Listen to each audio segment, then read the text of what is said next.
Okay, we're back, and I have stitched all 4 yards of fabric, and now all I'm going to do is just clip the strings, and it doesn't have to be really neat. Just cut them as short as you can and stack them all together. Be sure and get both sides. Stack them all together when you're done, and then we'll come back and I'll show you how to press the seams and then also to press the pleats.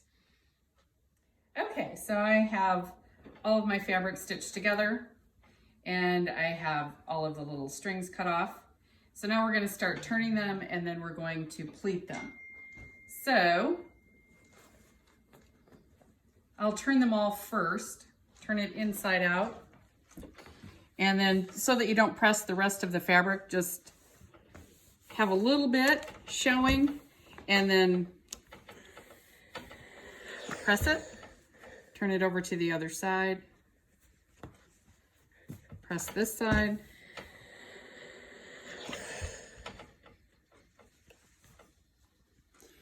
and then we'll lay it flat. On the ends, turn them up just a teeny bit, press it down.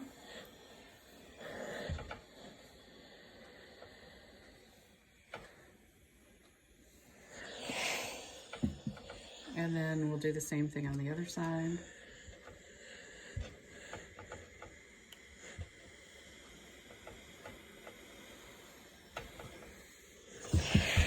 And then you've got a nice finished piece. So I'm going to press all of the pieces that I have cut out, and then we'll come back and we'll pleat everything and we'll go from there. Okay, so I have pressed all of my seams open and have them turned so that this is my outside, my primary side, and this is the inside, the contrast. So now we're going to pleat all of these, and to start, we're going to bend this over about an inch, inch and a quarter, and then press it.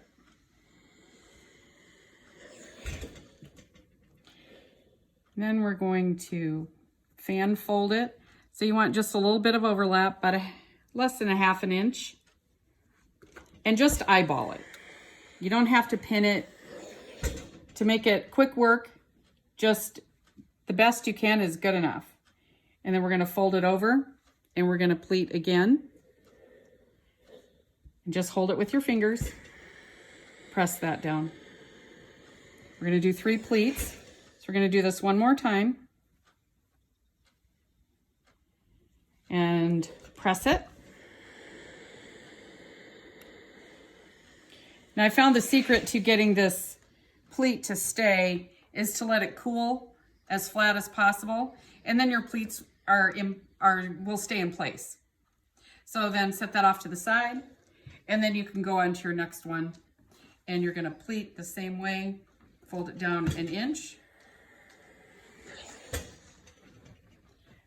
turn it back over, and make sure you've got about a half an inch or so of overlap. Try to keep it as straight as you can. And then pleat, a second pleat.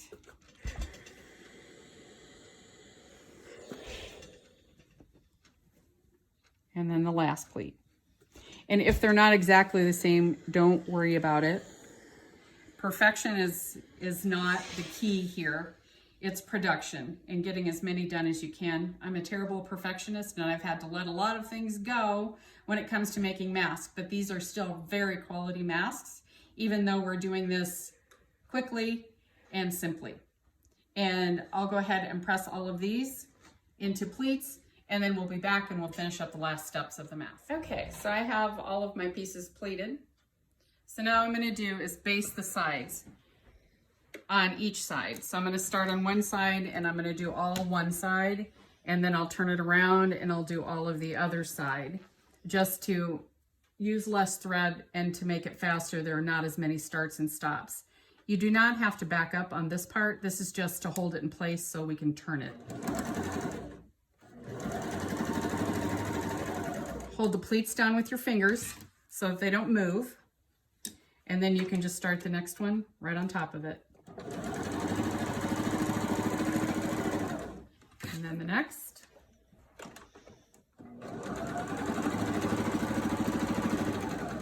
I'll keep going. I'll get all those put together. And then when we come back, we'll turn them and finish the mask. And then we'll add the finishing touches, either elastic or ribbon. Okay, so now I have all of the pleated pieces sewn together, and all I'm going to do is cut them. If you do this, then you don't have very much thread to cut. And I'll go down one side, and those can be trimmed up later as well. Sometimes they're a little longer.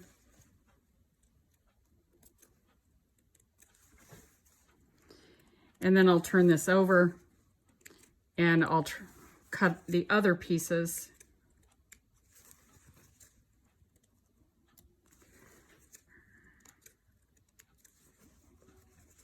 And then we'll be done. So when we come back, then we'll finish up the sides, and then the last step will be adding the ribbon. Okay, so I've cut all of my masks apart. So I've got a front and a back. And some of the edges are going to be a little frayed, and if it's not a big deal, but if that bothers you, just cut those off. So now what we're going to do is we're going to fold it in half. We're going to fold in half again, and then we're going to stitch down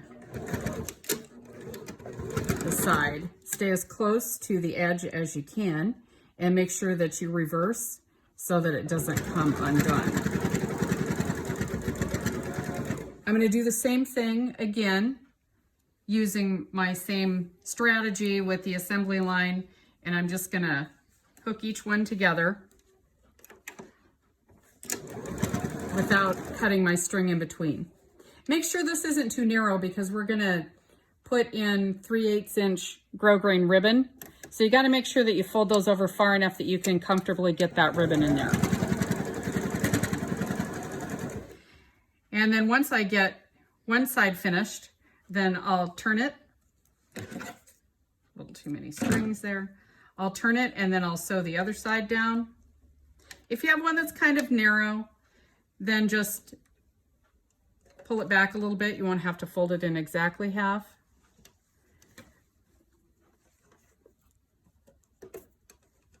And once again, stay as close to the edge as you can.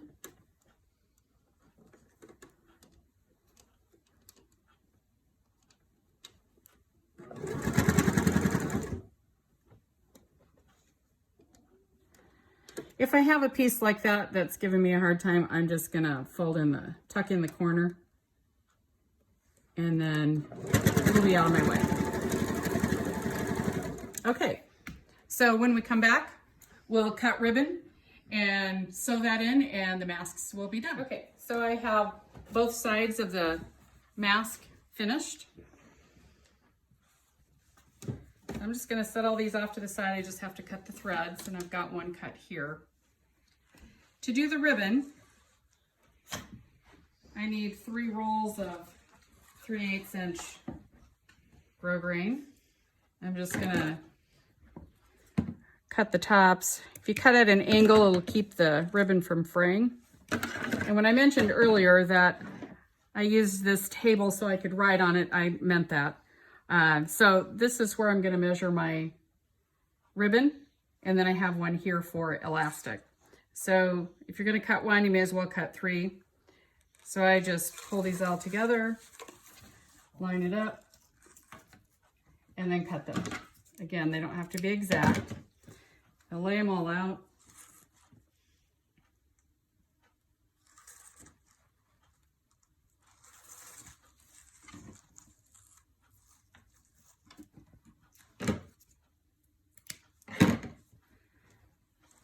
Oftentimes I'll have ribbon left over, and that's where I'll use those when I get down to the end and I'm using something with multicolored dots or something, and then I can use more than one of a color on a mask. So makes it kind of fun, and then allows me to use up any ribbon that I have left over. Cut these at an angle so that it doesn't fray. You can use fray check on the ends if you'd like and cut them straight. It's just as easy to cut them at an angle as you go.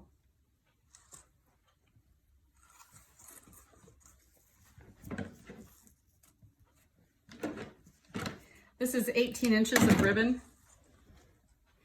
So the mask can either be tied behind the head or behind the ears, whichever is more comfortable.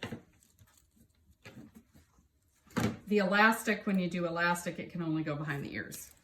You're using 7 3/4 inches of elastic, and that is about enough just to go around your ears, unfortunately, not to go around the head.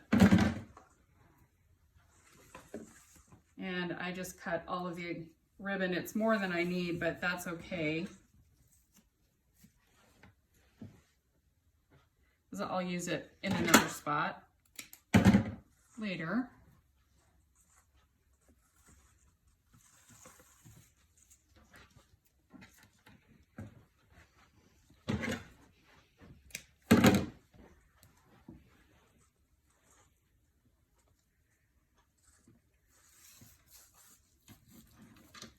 Doesn't have to be straight. It gets kind of tangled up as you go. Well, not really tangled, but twisted as you go. And it's not a big deal. This is not an exact science.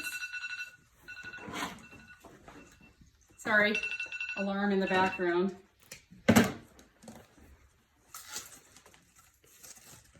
And this will probably be my last cut. I'll get you started on how to get the ribbon on.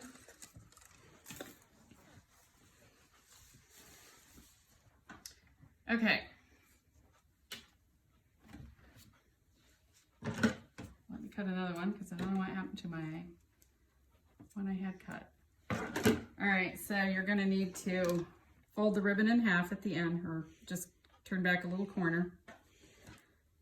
Put it in. It doesn't matter where it goes. Just push it in about that far. And then I go up, back, and up. And then I do the next one. And I'll do all the bottoms, and then I'll go back and do all the tops. And then once again, I'll cut them. And just push it past where you bent it over. And then you'll know you've got it in there far enough.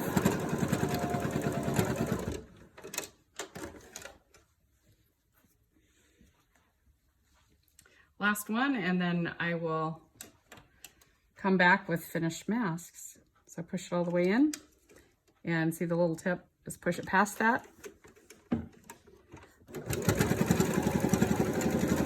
And then just keep going until you've got all of your ribbon in.